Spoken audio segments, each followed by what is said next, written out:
Hey, this is Helmut Kobler. I'm a Rails developer, and this is a quick tour of one of my projects called Railmaster. Railmaster lets model railroaders simulate realistic freight car traffic on their layouts, determining which trains bring which cars to which industries during an operating session.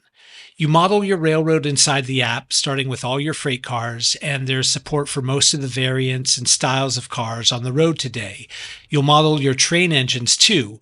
You'll also model your train yard, designating each track's role in the yard, arrivals, departures, and so on.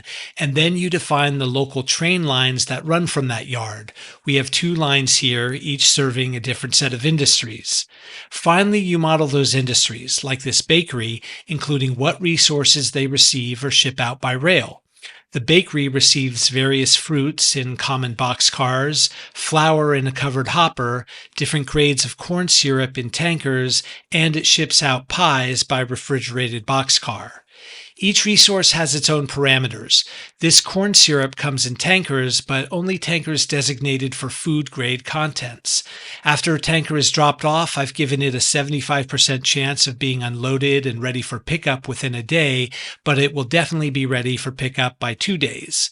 New deliveries arrive every 4 to 6 days in batches of 1 to 2 cars, and there's nothing special about their handling status. You'll also model where each resource gets delivered on site. The bakery has 4 factory spots, with the first spot taking only cars carrying apples, the next spot taking either peaches or berries, and there's also a 450-foot track for any corn syrup cars. And this is just inside one area at the industry.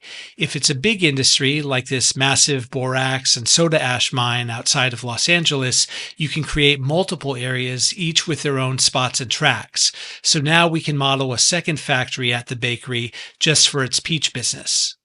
Anyway, with this whole world set up, Railmaster figures out which of your industries are due for more resources and picks the appropriate cars from your inventory to carry them.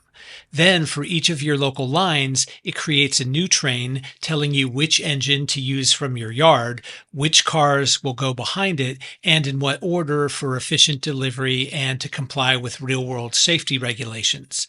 This train actually has a safety violation. There are hazardous fuel cars, which are highlighted in red, right next to the engine.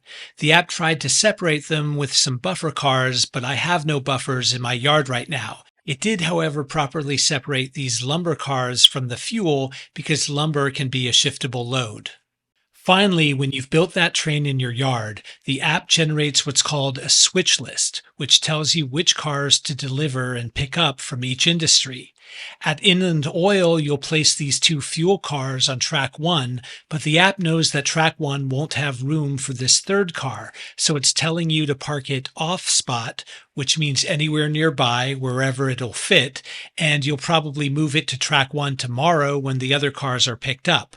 For home and transfer at its warehouse, you'll pick up the box cars at spots 1 and 2 because they've been unloaded, and you'll place a box car at spot 4. That's carrying paper. And at home and second area, there are a bunch of pickups and drop-offs, including moving an off-spot car from yesterday to its proper destination on track 1. And at Magic Pan Bakeries, there's some work to do as well. So you'll drive your train to all these industries in this order, checking off all the tasks on your switch list as you go, and you can do it using a phone or tablet right next to your track. Thanks for watching.